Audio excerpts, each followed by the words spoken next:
Non, les Européens n'ont pas raison d'avoir peur de la Russie maintenant, ni même à moyen terme. Le problème, c'est que les Européens ont commis l'erreur grossière de d'intégrer dans l'Union européenne et dans la zone Schengen des pays qui ont toujours été des pays, soit des pays satellites de l'Union de l'URSS ou de la Russie, ou des pays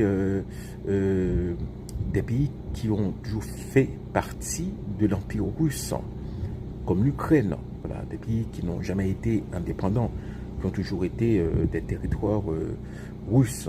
Voilà. Comme l'Ukraine.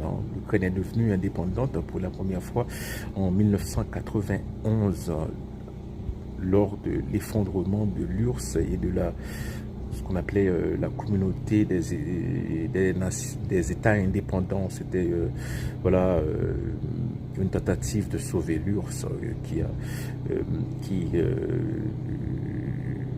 a fait flop, voilà, qui n'a pas marché. Mais oui, donc pour moi, c'est une erreur.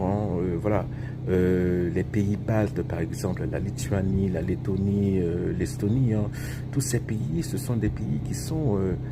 les Russes les considèrent comme voilà, des zones, comme faisant partie de leur sphère d'influence. La Roumanie, la Bulgarie, voilà, ces pays-là. Donc,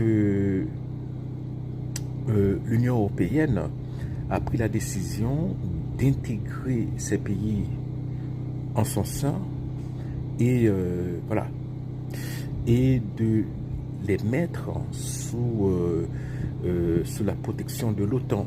Et pour les Russes, pour Poutine, voilà, c'est un affront, c'est marcher sur son propre territoire. C'est ce que cela veut dire pour lui, non seulement pour Poutine, mais même pour les Russes qui ne sont pas bellicistes. C'est voilà, c'est un moyen pour l'Europe de rogner petit à petit sur des territoires qui traditionnellement sont considérés comme des territoires ou des sphères d'influence russe. Voilà, donc si la Russie redevient une hyperpuissance militaire, eh bien, à coup sûr, elle essaiera de reprendre ces territoires-là.